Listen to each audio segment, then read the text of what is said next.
Welcome to the football show here on PLZ Soccer's YouTube channel. I'm Peter Martin, Alan Ruff, Tam McManus and Alison McConnell. She's hiding at the moment, but she will join us on the show live. You can give us your point of view on our feed on YouTube.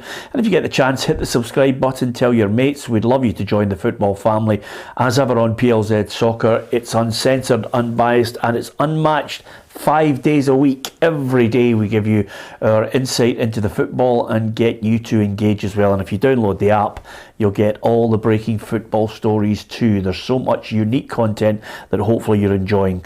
We've got lots to talk about with regards to the World Cup. Rangers AGM, a brawl at Hearts, a new face in at Celtic, worries over one heading out at St Mirren. There's so much to delve into, and we'll get your thoughts on England dispatching 3 past Senegal. Can they win the World Cup now? Will they win the World Cup? That's probably a better assessment ahead of their match against France on Saturday. So, thank you very much to so many of you for hitting the subscribe button and watching the show on a regular basis, because Kenny Stewart has sent us a message. It was easy for Kenny. He just downloaded the PLZ Soccer app and went into submissions. And then from submissions, he obviously just posted a message which automatically drops into our box. And he says, "Hi guys, I just wanted to say hello from Auckland, New Zealand. A wee message for Ruffy from years ago. I was a young guy travelling through to Methil with the Duntoker Partick Thistle Supporters Club, and our coach broke down after the game against East Fife, and if I remember correctly, the Thistle team bus didn't arrive on time. My dad bought me a black pudding supper to keep me going until a replacement bus turned up, and just then the Thistle team came out and I was delighted to see them. Alan Ruff asked me if he could have a chip, and obviously I said yes, but he then took my black pudding as well. I just wonder if he remembers that." He's taking that too far. I might have taken a chip, but not the whole black pudding. So I thought that was absolutely fantastic, Ruffy. Yeah, I mean, that's what kind of guys we were way back then. We joined in. Brilliant. I can just imagine that. Anyway, good. Thanks for that one. It was really good crack. Thank you to so many of you who have joined us. Keith as well as Matt, Hugh Scott, Paul, Andrew and Alan Woods, Brian as well. And you can give us your thoughts on, of course, anything that's bugging you, or indeed something you might want to be positive about. It's all about football, regardless of your affiliation. It's all about your favourite team. We want to hear from you on all the topics of the day, and as ever, ongoing. You can join our Fandex World Cup competition at any stage you want to, and you can win cash prizes. Come and join PLZ Soccer on Fandex for our FIFA World Cup 2022 Stock Exchange game. It's absolutely free to play and you have the chance to win cash prizes. You can buy shares in your favourite team and watch their stock price increase or decrease based on their real-life World Cup performances against the expected points tally set by Fandex. You can buy and sell as many teams as you like, as often as you like, with winners being announced after every round. The PLZ Soccer family are waiting for you on Fandex. Head to plzsoccer.com and click on Fandex World Cup 2022. Yeah, good luck with the competition. You can just invest all your points into one particular country if they're doing well, and then just when you think they're going to go and they're at their highest point, you can actually sell the shares in that country and move on to someone else. Joining at any stage, quarterfinals, semi-finals and the final, still up for grabs and still cash prizes. So hopefully you've been in from the start, but it doesn't really matter. You can still win some prizes and it's absolutely free to play, so well done there. Okay, quiz for today. How many goals did Brazilian goalkeeper Rogério Ceni score in his career? Do you want to have a go at this one? This is a good one. I remember him. I think he took free kicks and penalties, so I'm going to go for 80. 80, Ruffy. The goalkeeper. The goalkeeper. 80 goals. He took in his career though, Ruffy. He played forever, by the way, as well. He played till he was about 40 odd. I would say probably 35. 35, okay. It's a good one. Tell us how many you think he scored in his career. Not a bad one. He took free kicks and penalties. I'm glad Tam mentioned that, because that will stick in your mind. Also, amazingly, Ruffy, sometimes we look at things, we hear a story and we start to really panic. there is a contrasting story coming out from Pelly's family saying, look, he's not under palliative care, despite reports. You know, he's been in hospital and they reckon just a slight recovery. I mean, at the end of the day, Pelly can't go on forever. We just hope that, obviously, from our point of view, he gets as long and as healthy a life as possible. Whether he's got a long road to recovery, only time will tell. His family will know better than anyone. Yeah, that's what I'm saying. You've got to go by the family. You know, that obviously as soon as somebody like that goes into hospital, a lot of people, you know, don't deliberately make up things, but the rumours start going about and they're not accurate enough. You would like to think the people who are with him are giving you an accurate picture, but yes, we all do hope he recovers well. Yeah, absolutely. Okay, World Cup first and foremost. We're going to talk England against Senegal. It was 3-0 in the end, and of course I think there's more than a few people delighted with it. Our reporter Adam Binney looks back over the game. England fans jubilant as Henderson, Kane and Saka send the team to a World Cup quarter-final. England will face France in the World Cup quarter-finals after goals by Jordan Henderson, Harry Kane and Bukayo Saka secured a 3-0 victory against Senegal. England have beaten France both times the teams have previously met at the World Cup, but fans are taking nothing for granted as the teams prepare to meet again on December the 10th. We have to up our game in the next stage, I think, but tonight we did the job. France are a tough team, we really need to step it up. But we can do it. Definitely. We can do it. England can do it, we believe. And lastly, is it coming home? Of course it's coming home. It's coming home. It's coming home. It's coming. Yeah, good stuff. In the end, it's amazing. She fell around the back of the couch. We thought there might have been a leg break, but you know, thankfully she's okay, Tom. Power of television, thankfully for that break. Alison can sneak in into her hot seat. Yeah, I told you about this, by the way. It's all about preparation, Ruffy, isn't it? You know, Yes. if you're in for long enough and you set out long, you know, from your area to our area, you'll be fine. Yeah, I thought that was the first time we were going to have to use a hologram. Yeah, yeah, yeah, absolutely. And over and above that, Ali, I see, all things being equal now, you've got yourself ready for your PLZ Soccer Christmas party haircut. Yes. There you are. Tam, we can always tell when his is close to getting cut. When he comes in, it's usually ridiculous, Ruffy, I think, since the 4 years that he's been here. What did you make of England's game? Yeah, I thought they did what they had to do without ever being particularly impressive. I think they look as though they've maybe still got a few gears still to go up. I think the deeper they go in the tournament, the more expectation and hype builds. I think obviously the next round becomes the really significant test I think that they've faced. But what you're seeing is a team that's very confident. I think you can see that they're playing with an assurance about them. And it'll be interesting to see just how they fare now at the stage they're at. Yeah, it's interesting when you get the United Kingdom. Some people from the nations, obviously Scotland, Northern Ireland and Wales, might look at it and think some want England to do well, some don't. But if you can take them in the cold light of day and step back and professional look at the team, Ruffy, the middle part of it, I think the manager deserves great credit because from time to time he takes a lot of flack, but suddenly he puts Jordan Henderson in there, you know, and people weren't happy with it. But that midfield looked good and assured, and Henderson contributed. Yeah, Henderson gives you that wee bit of experience. You know, there's a lot of young lads in there, you know, a lot of pressure on them, you know, but he sort of settled them down, was a calming influence. But the young players, Foden and the other boy, Saka, are just superb. Yeah. They are. They're just... Saka or Bellingham? Bellingham. For me, he's been Bellingham. Yeah, But so the Saka three of them. was the only one The you can three of them. remember. No, the three of them. Foden. No, I said Young Foden. boy. I said Yeah. Foden. Yeah. Bellingham and Saka. They're the three that make things happen for them. I think they're super. Yeah, and strangely enough, I mean, I often wonder about who is the key player in it all, but I think Rice allows, you know, them to look good in the middle part. He's a protected player. He's not one of those guys who's the flash guy who's going to get all the plaudits, but he's there as well. And Henderson, they've got a very crucial role to allow the flair to do their bit. Yeah, I think they're very, very strong. I think in the middle of the pitch, you've seen last night, you know, Jordan Henderson gets himself in the box. The other midfield player sets him up, Bellingham, with a cutback, and he's in the box to finish. So I think Declan Rice just sits there and lets him, you know, the front 5 or 6 just go and try and win the game for them. And I was really impressed with England. I thought first half, Senegal had a couple of chances, but once England went in front, there was only going to be one winner, and it could have been more in the end. And once I think France will suit them. If France get through, I think that France will suit them. That style of play, then coming forward and giving England a real game. Yeah, we'll talk about France in a minute as their opposition, but can I just get your thoughts on that? They're 19 years of age, Bellingham. This World Cup is suddenly elevating him to a point where if he were to leave Borussia Dortmund, you're talking in excess. If the way the market's gone, he's 100 million. He is, and I think that Man City obviously linked to him as well.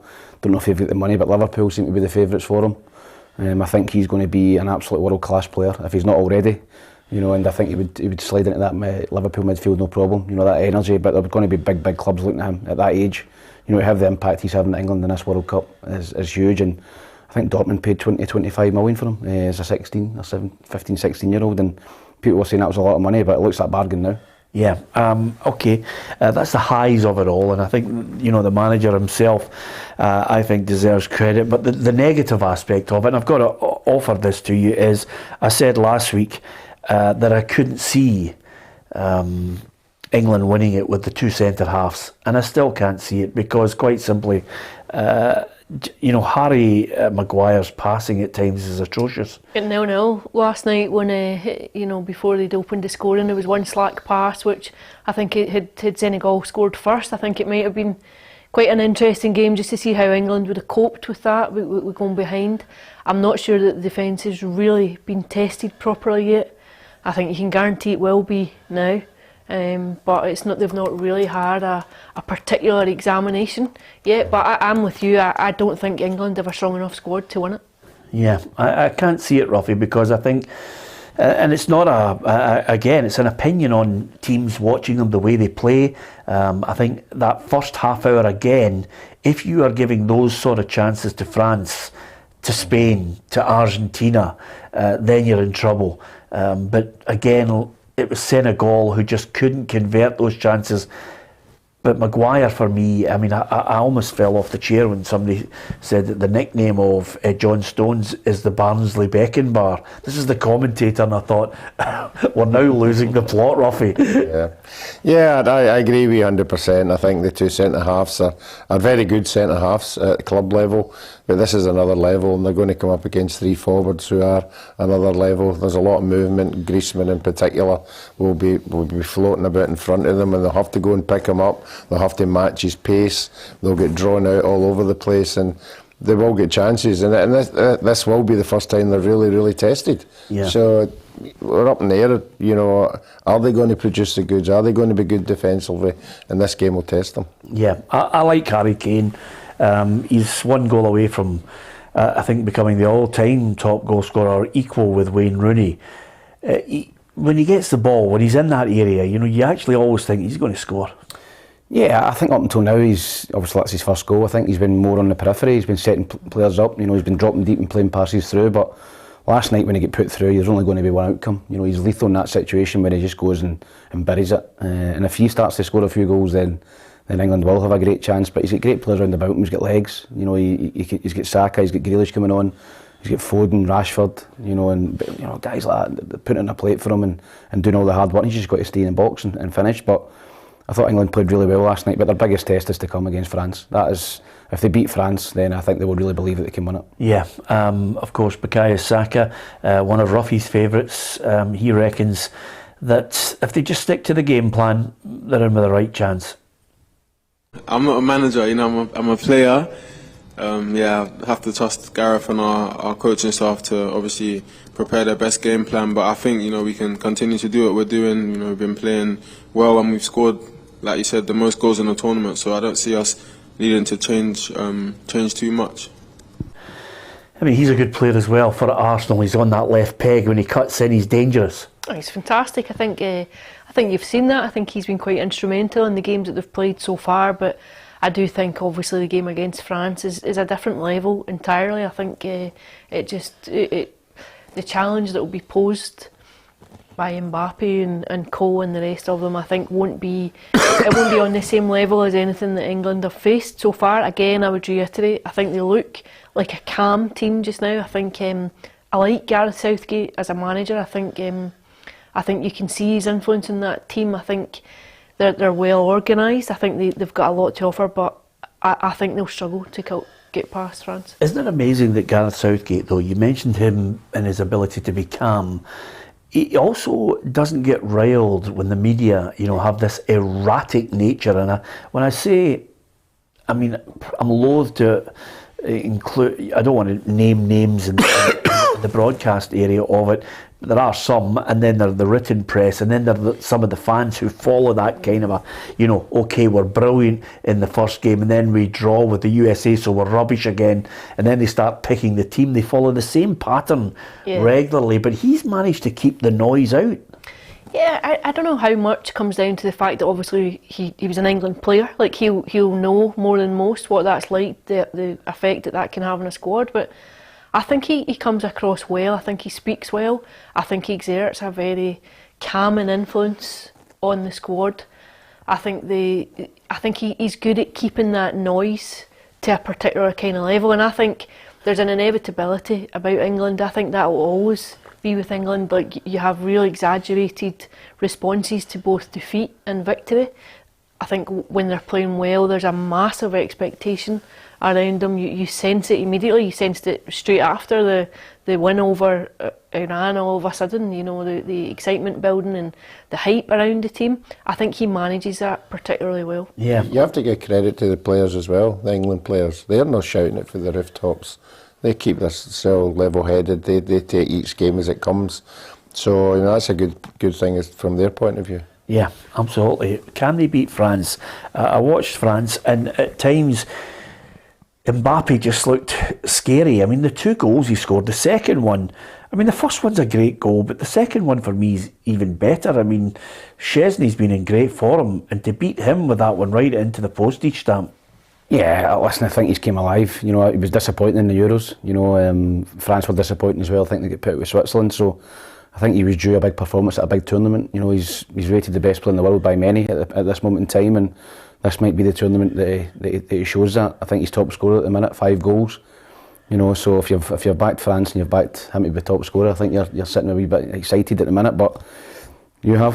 So no, I think that listen, I think his pace is incredible, but I think England have got somebody in Kyle Walker who's equally as quick. So that's going to be a key battle. I think Kyle Walker against Mbappe, pace for pace. But his finish last night, he just took it out his feet and he kind of whipped it. Bit of dip on it. It was a fantastic strike, and France were impressive. France were really impressive. They kept Lewandowski quiet as well. He scored at the end, but I thought France looked very strong. Yeah. Do you support them, Alison, when it gets to this point? It's England versus France. If somebody stopped you in the street, it's a tough question. I just thought of it the other day.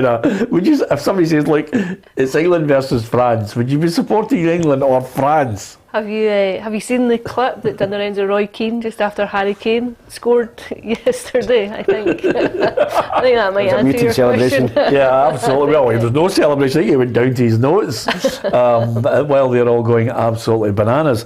It's a tough one, Ruffy, because we're Scottish. We want Scotland to do well. The one thing I really miss, and it's painful at times to watch, is when they actually go to all the bars and all the big areas. We've got it on the big screen, and I genuinely think it must be great for England fans to be cheering their team and enjoying it, and that's the thing that we miss. Yeah, and then we can celebrate as well. When Scotland are doing particularly well, we've got fan zones all over the country, whether it's Aberdeen, Inverness, Glasgow, Edinburgh. And we have the celebrations are just equal, to all these. But you've got to be there. You've got to be there to enjoy it, and unfortunately, we haven't been there. Yeah, can you see them getting past France? No, I don't think so. I think the 3 up front will cause them problems. And I think France are pretty solid at the back as well. Yeah, I think France have got a real mix. They're experienced. There's a maturity about them. They're a young team, but there's a maturity about them, and there's a maturity about how they've played so far in the tournament too. Yeah, Griezmann for me and Giroud are the great supporting cast, I think. I haven't been as impressed with Dembele because I think he needs to do more. But those two, Griezmann, and Giroud, I think will cause will cause England problems. I think Harry Maguire must be having nightmares about the possibility of trying to keep Giroud in check. Yeah, I think that Giroud's obviously, I think he's an underrated player. I think that he's broke Thierry Henry's goal scoring record for France.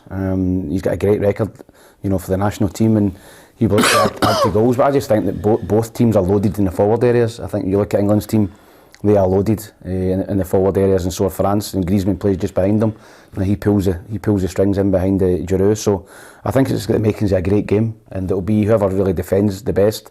But I just think that France have got better centre backs, you know, Varane and guys like that. Upamecano, who plays for Bayern Munich, I think they're better centrally than the England two, and that might just be the edge. Yeah. So France for you? I think France will win it 2-1. Yep. France for me. France. France. You never answered your own question though. Are you cheering for England? I wouldn't be against them. I must admit, I'm not that. I don't know. I'm not pro England, but if you're looking at them playing against France, and we're from the home nations, yeah, France to win. Yeah. Anyway, we'll wait and see. I love you, Ali. You didn't like the right hook, so you thought I'll hit him back. Listen, Argentina, Netherlands in there in the mix as well. It's strong nations, Ruffy. But I just wonder, we're talking about the great. I mean, I think Pelé is the GOAT. I may be a generational old fuddy-duddy about it, but I'm willing to stand head-to-head with anybody on his record, and especially as a youngster. But Messi, if he wins the World Cup, is he the greatest of all time? It's a difficult one, isn't it? Well, answer it. No, I'm still in the Pelé camp. I'm still, to go to a World Cup when you're that young, and score 2 goals and then have three World Cup medals. He's got winners' medals, and what he did at club level as well. I think Messi is a wonderful player, but for me, the World Cup is the top. Yeah. That's where you should be judged, and judging that you're playing against the best players in the world. Yeah, strangely enough, there is a counter argument to that, which I'm going to give you in a minute, Ruffy. But does he surpass Maradona if he wins the World Cup? Not for me. I don't think he does for me. I think when you look at what Maradona done in a team that maybe didn't have as much talent in it, and you also look at what he done domestically, at times I think Maradona for me is probably the GOAT. It's maybe a generational thing. Well, I was just wondering, and I'll offer a counter argument to you, Ali, before I get to Tam. You've got the triple whammy of them all, Tam. But the counter argument is quite simply, what does the boy have to do that's the equal of Maradona? Maradona won two Scudettos with Napoli, which everybody accepts, absolutely fantastic. But there was a golden period, and then there was the madness that ensued after, drugs, you name it. The story's well documented with living in Napoli and the goldfish bowl that's there. He won the UEFA Cup. But this is a guy who's won the Champions League and he's won 7 Ballon d'Ors. I mean, it's a bit harsh. And by the way, also broke into that Barcelona side when Ronaldinho was there and he's young. I take your point. I do take the point. I would go back to what Ruffy mentioned there about being judged on the World Cup stage. I don't know that you've seen enough from Argentina so far to suggest that there's any evidence that they'll win it.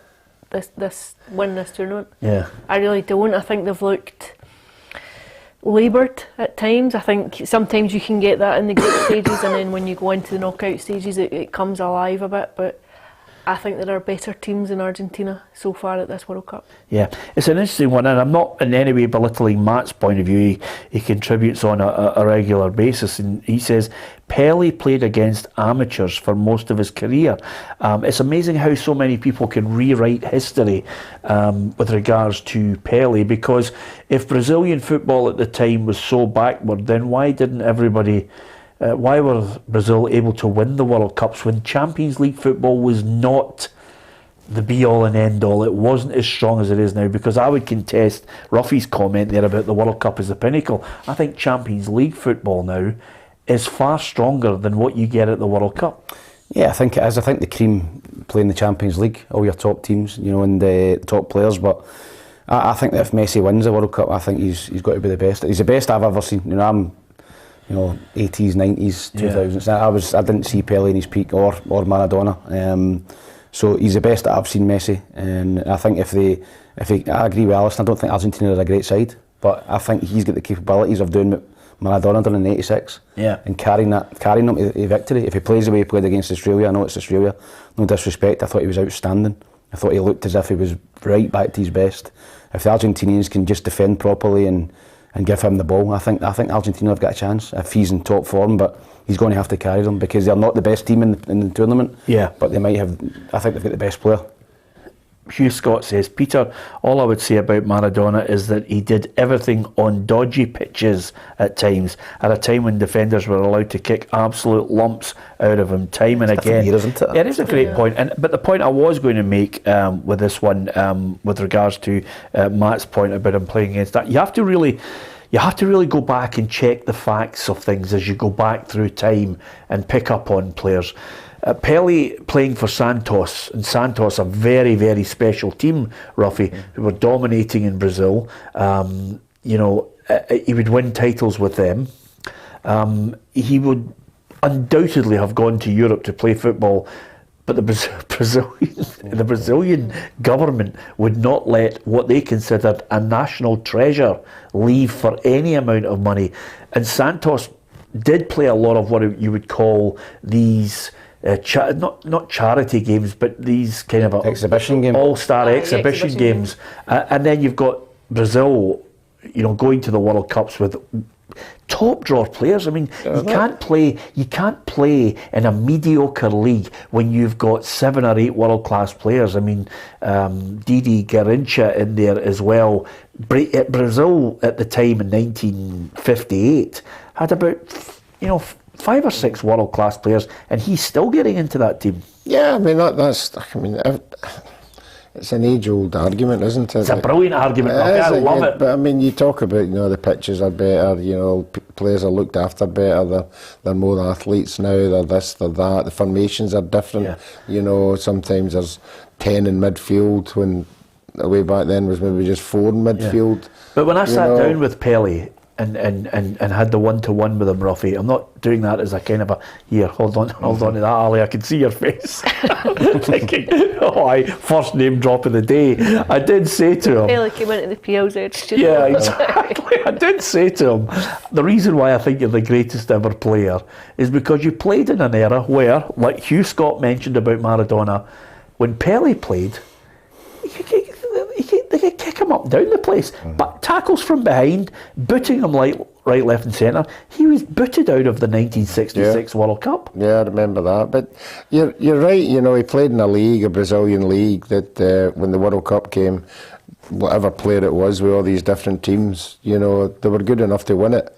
So you can't say it was a bang average Brazilian league, because the players that played in that bang average league won the World Cup. Yeah, all the time. Yeah, exactly. The other thing here, and I think Maradona is a special player. You can always tell when there's somebody that attracts you to watch something regularly. When I was a kid, in other sports, I wanted to watch Michael Jordan. I definitely wanted to watch Muhammad Ali. You definitely wanted to tune in. I wanted to tune in to see Gaza and the Lazio the programme on Channel 4, Gazzetta Football Italia. But I also wanted to see Maradona.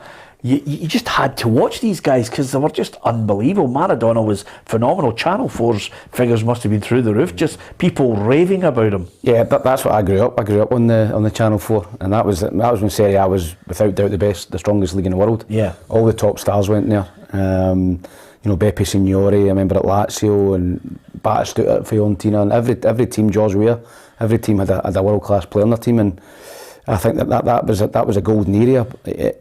But just to get back to Maradona, he's playing a different era, and some of the comments are right. He was getting booted all over the place. And there was no the same protection. Tackle from behind. You were always allowed your first tackle back then, and they made sure they absolutely smashed. And I've seen some of the tackles from Maradona. And as soon as the defender does it, they're like, "That's my first tackle." Yeah, they never get booked for your first tackle, and they were just cementing them. So it is a free hit. So it's a totally different era. But I think that if Messi wins the World Cup, I think he's undisputed for me. He's the best of all time. That's an interesting one. That's an interesting point. He's won everything. He's won absolutely everything to win. Yeah, I mean it's a hard one. I think there's a stronger case if Messi wins the World Cup. There's a stronger case to argue with Pelé than there is with Maradona. I would actually change my top 5's order. If Maradona won the World Cup with Argentina, and it's not as we say a great side, Ruffy, I'd go Pele, Messi. If Messi won it, Pele, Messi, Maradona, Ronaldo and Cruyff. You have to put Ronaldo in. I know a lot of people don't like him because of his posturing and his posing, but I think the boy is an absolute genius. Well, he does it at country level. He drags that Portugal team to European Championships and winning games, and whether it's a last minute or an overhead kick or whatever. So he has done it. I don't think Messi's done that yet, and if he does it in this one, then you have to debate it. Yeah, I would agree with that. So if Portugal win the World Cup, is Ronaldo the best of all time? No, he's second.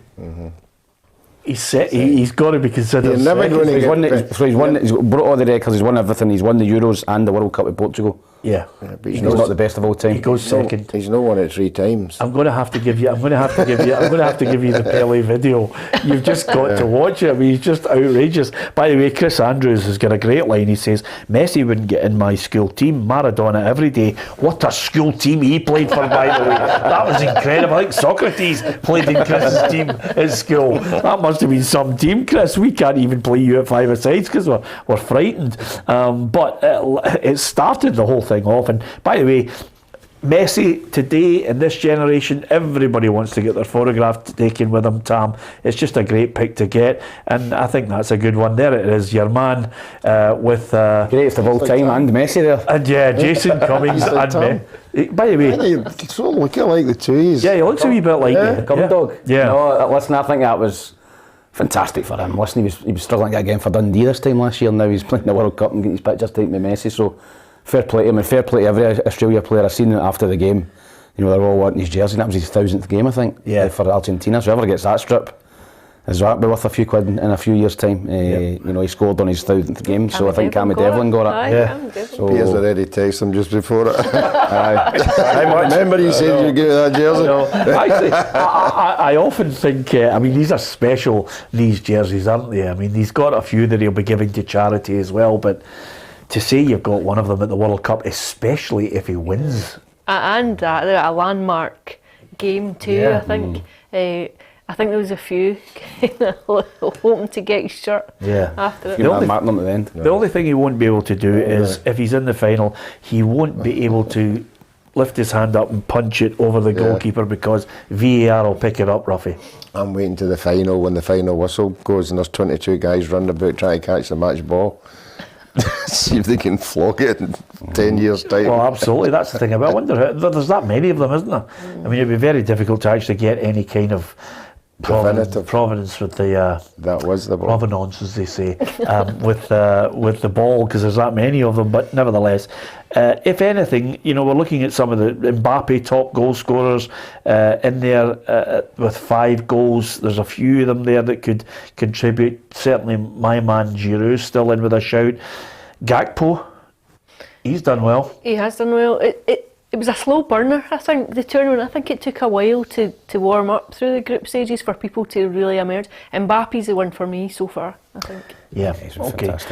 Before we hit the domestic issues, Kerry has the details of a fantastic competition. I think it's going to be really, really popular when we eventually on World Cup Finals Day pick the winner, because, quite simply, the competition itself, we've teamed up with Copa and our friends at Grieve Sports to give 6 lucky people the chance to get a voucher to pick some fantastic retro shirts.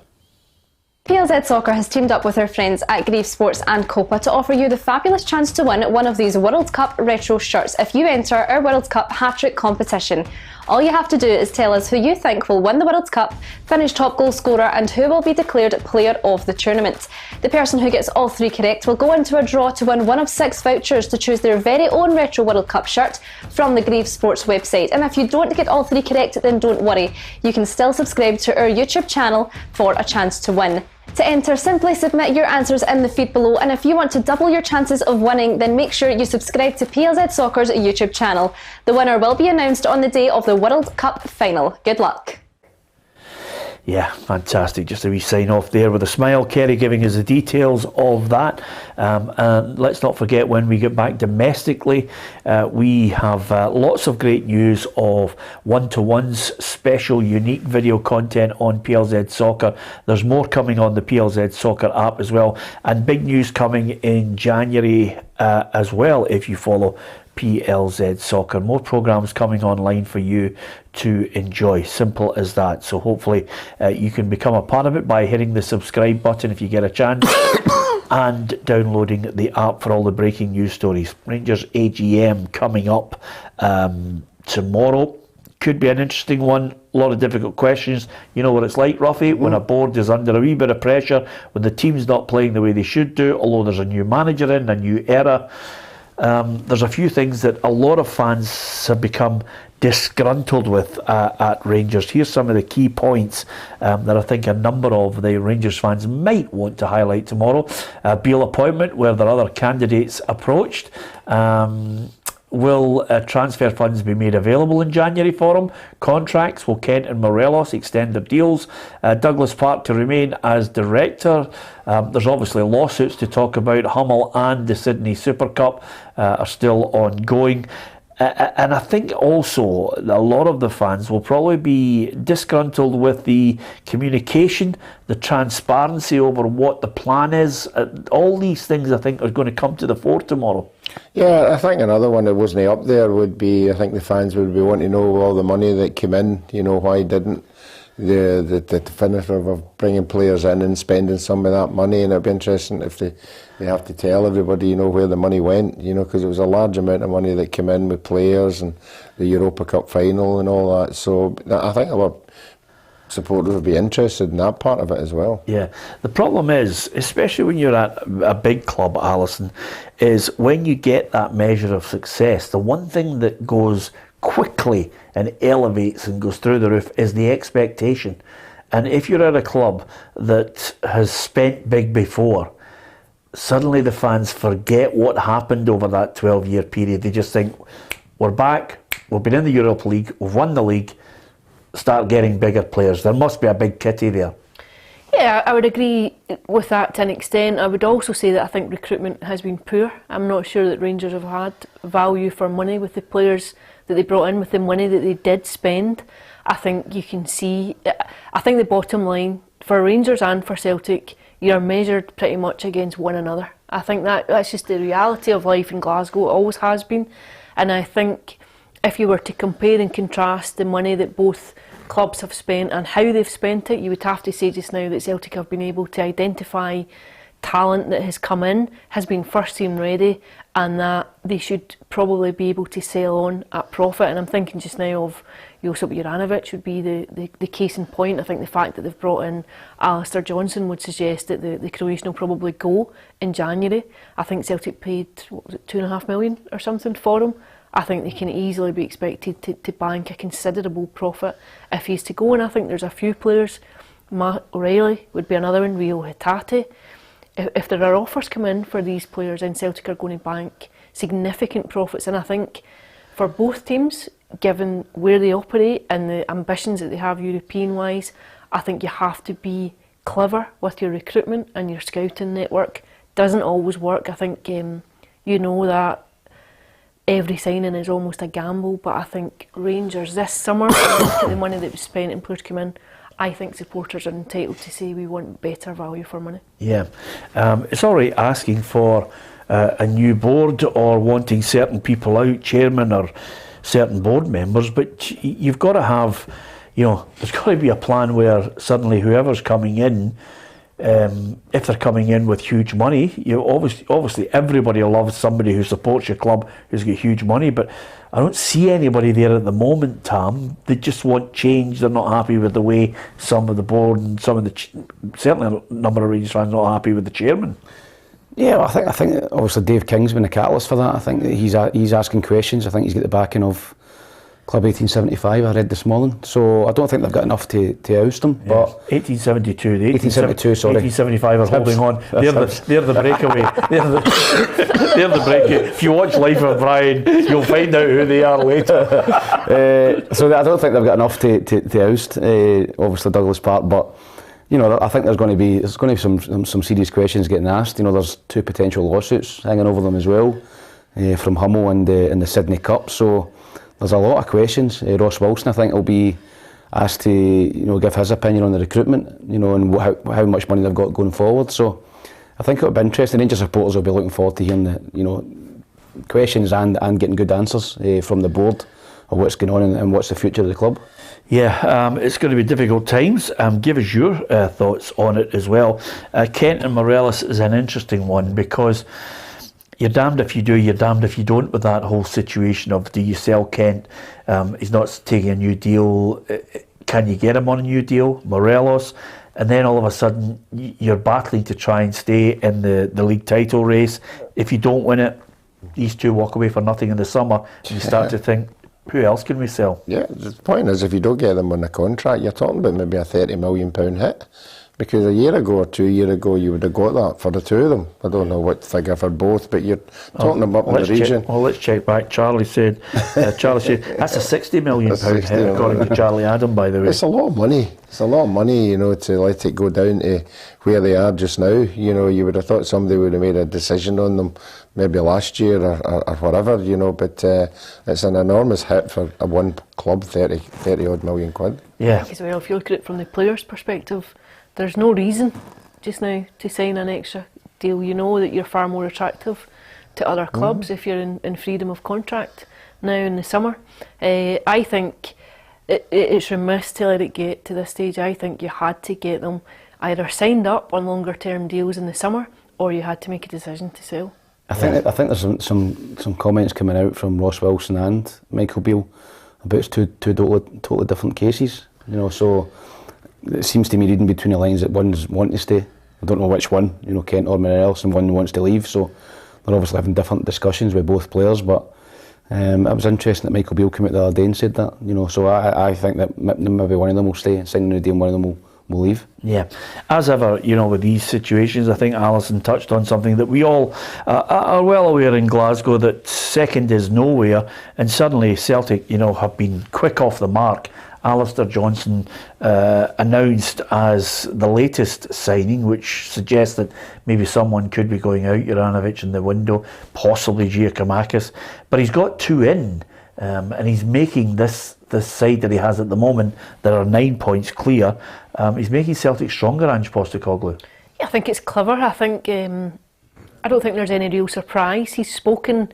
He gives an impression of being having a very significant say in how Celtic operate just now, and I mean that across all fronts. When he spoke at length to us a few times, he made it very clear that the organisation around the transfer window was done months in advance. Now, you would have to say the way he's operated since he's been in would verify that. I think there's no leaving things to the last minute. The players who have come in, by and large, have come in first team ready. They've come in capable of getting in and making an impression for the first team. Not all across the board, but the vast majority of signings have made a first team impression. Is there a fear, though, that with the arrival or the return of the chairman, I read some quotes, you know, from Celtic fans thinking, well, is he going to slow the whole process down again, or is he a chairman who's going to be more of a sounding board for direction?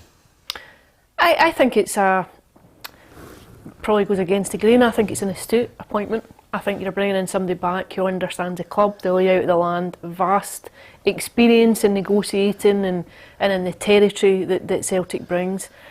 I don't think there have been perennial accusations, I think, of Peter Lawwell being a backseat driver, of trying to influence things and exert significant control. I don't think Ange Postecoglou lends an impression that anyone pulls his strings. I don't think a chairman or a chief executive would pull the strings there. I'm talking about that boardroom power and that ability to influence the strategy, because although Peter would have still been in the background, I think the notion that Peter Lawwell left Celtic is a nonsense. I think even his influence was still there. but there seemed to be a genuine change with Ange Postecoglou's arrival. Seemed to be a genuine change with Michael Nicholson there of, that's who I want, get it done, and it's in, and it was quicker. You know, the 17 years before it, from 2003, in fact, the 18 years from 2003 up until the debacle of the last year of Neil Lennon, it was a slow process. It was a last-minute signing. It was a delay on re-signing certain players. Players went that some fans didn't want to see go. It was this hardball negotiation for a couple of thousand here, and a guy signed in the last hours of a transfer window. Whereas suddenly, Celtic fans are looking and saying, "Wait a minute, there's 5 in right away." I think a lot of that comes down to the manager. I think it comes down to a very cohesive line of communication between scouting networks and identifying who you want in and getting it done. I think crucially what the most important aspect of that is that you identify players that fit within the parameters of your budget, and I think that's what he's done. I think he knows the figures roughly that he has to work with, and he's been cute at identifying markets that are affordable for Celtic, and I think that's where it falls down. I think that's what the key to it all is that it works financially for you, and if it is, I don't think you'll see anything that upsets the balance of how it's operated. The other change as well is not only is he bringing players in, but they're all coming in 4 and 5 year deals. They're all signing long term now. This is a long term hit. You know, these young boys are signing, and they're more than happy to sign for 4 years, 5 years. You know, so it just shows you they're looking to the future as well. Yeah, they've all of that certain age as well, Tom. Yep, I think that's going to be the model for Celtic. I think that they're going to try and buy, 21, 22, 23-year-old players and try and sell them on for big money. It's always been, Peter Lawwell's style, but, I think the players that they're bringing in are real quality. I think this lad Alistair Johnston had a great World Cup with Canada, and I think he looks a real prospect, a real good player, and it'd be interesting to see if Juranovic is still at the club. I don't think there's room for both of them, so obviously he's playing at the minute for Croatia, and if he's a good World Cup, and I think Celtic will cash in on him, and Alistair Johnston will be first choice. Yeah, I think that's an interesting point actually, because Ange Postecoglou post AGM was saying that the next challenge was to bring in players who were not just first team ready but Champions League ready, and that's where it does get very difficult because that costs money. And I think a player like Alistair Johnston, who has quite a wealth of international experience for being 24, I think he's a player that might fit that bracket. So you have experience at a fairly substantial level, but without being out with the realms of affordability. Yeah, well, the young man is certainly looking forward to signing. He made that known, and now that he is signed, this is what he had to say about wearing the green and white hoops in the future. "I'm over the moon. What a club like Celtic, when they come calling, it will turn any footballer's head. In Canada, I play a bit more of a right-sided centre-back in a back three. I love a tackle. I'm a fairly physical player. I think I bring a lot of flexibility and fluidity. I talked to Victor Wanyama about it. He said it's the perfect club for you. They fit your style and how you want to play the game." And that tells me that he will absolutely be one of those players who plays this high press game.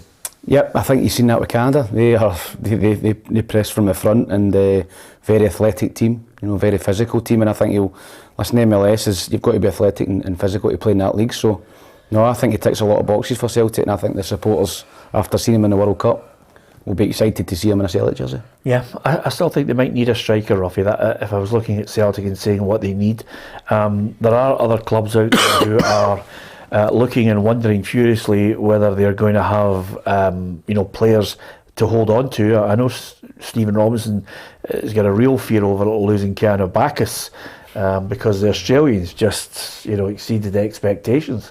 Yeah, I mean, if you're coming back for a World Cup and you've had a successful one, and you're thinking of moving on, your agent's obviously going to be out there, seeing what's available. I don't know what kind of deal he's on, but it might be that St Mirren have to. I mean, the manager's already been on saying there's no money for him in January.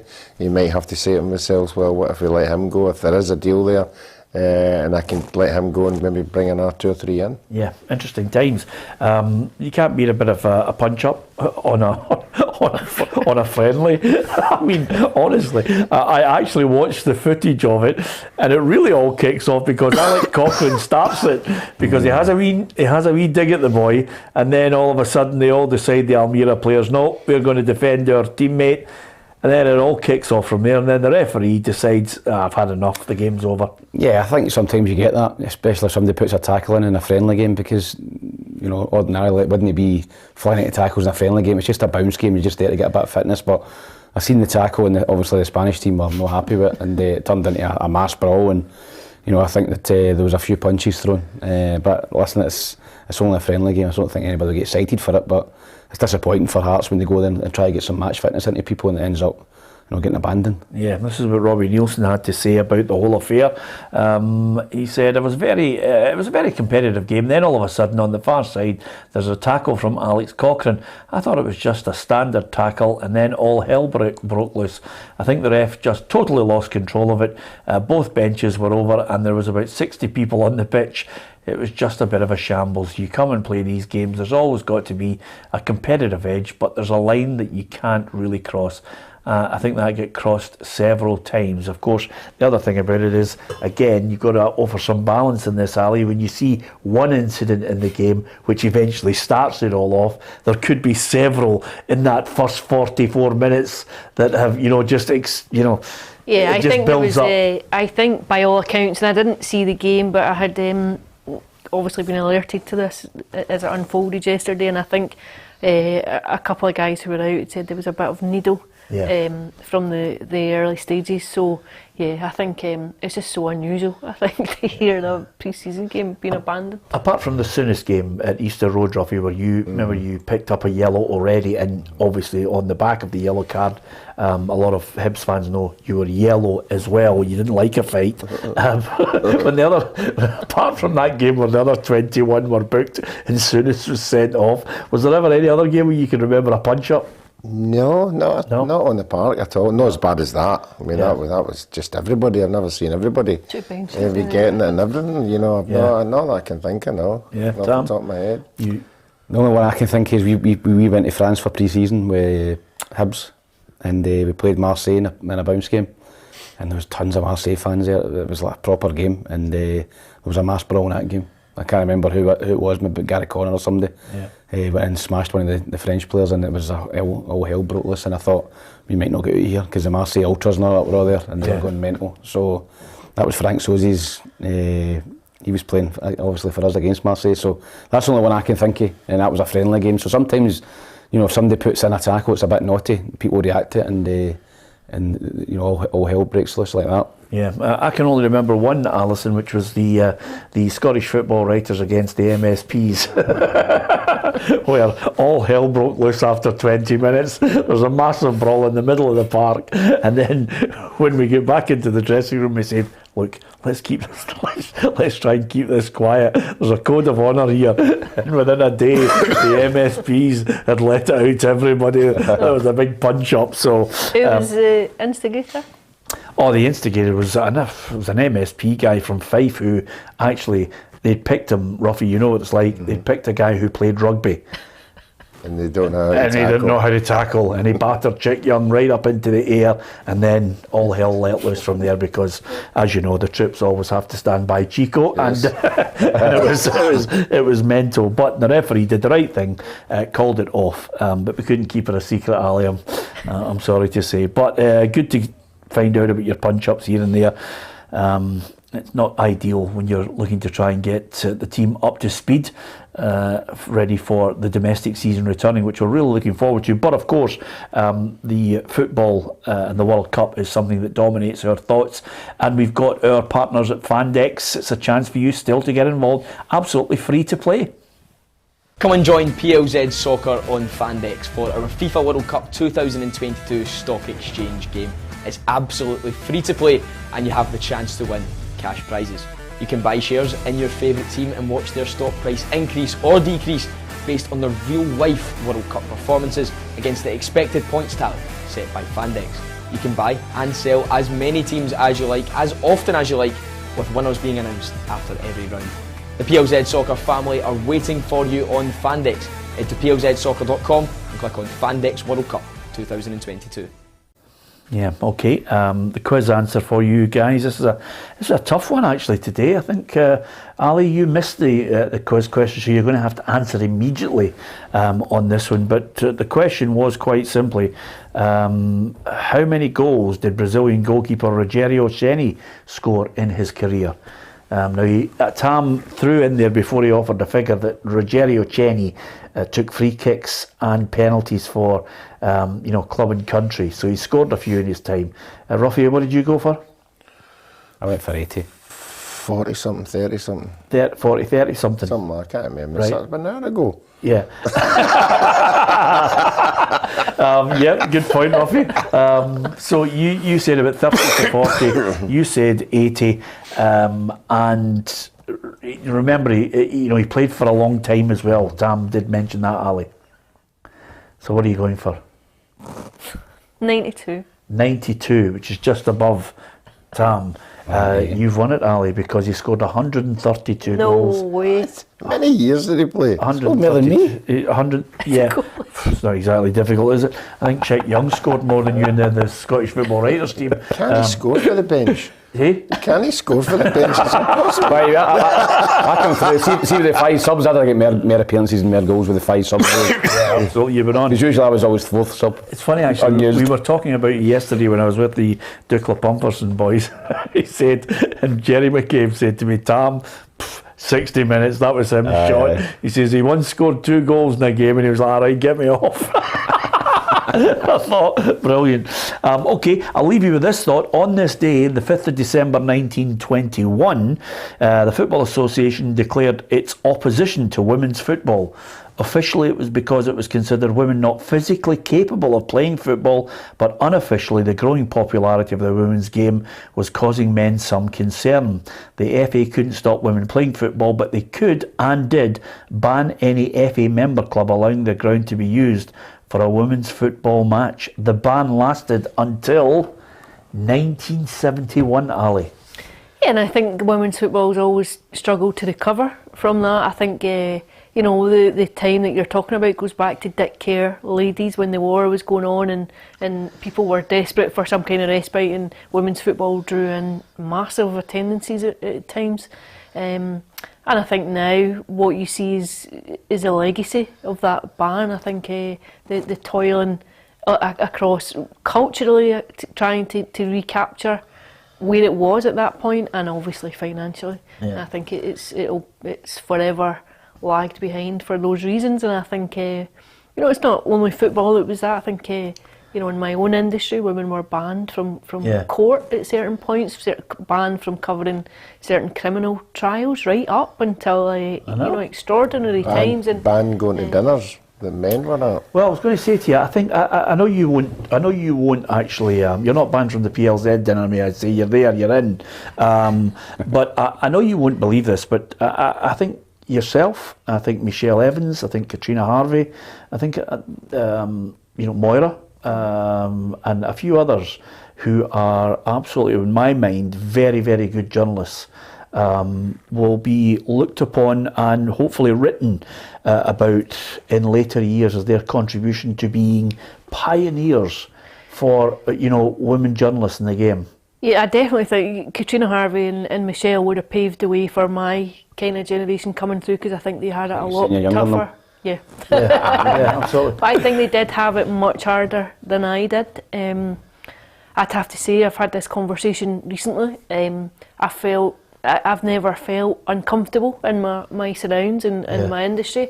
I've found it a supportive industry. I've enjoyed the company of my colleagues. I found shared humour and shared common experiences. It's a funny industry to work in, as you know. It's got very particular pressures around certain things, and I think from an outside perspective, I think in terms of relationships and stuff, I think people struggle to understand what you actually do and how much pressure there can be on you at times. And I think your colleagues who do know it, there's a kind of gallows humour about certain times and certain things, and I've largely found my colleagues to be hugely supportive, and it was an honour for me to be asked onto the Scottish Football Writers, and I think Moira and I are both on it to be there and to be present in terms of fronting a modern facade for the Football Writers. Yeah, I think pioneers. I mean, I'm lucky enough to have held positions in various companies where I could hire staff, and you know,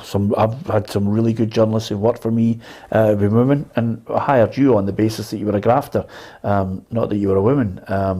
So it's one of those things that I think a lot of girls will look and take great inspiration from what you're doing, as well. Apart from that, we always like to finish on a positive note. I think that was a positive note, Rob. Yeah, I thought it was super. Yeah, absolutely. So Women's Day or something? No, it's not. It's just I was trying to kind of, you know. Wasn't they saying that when she was late?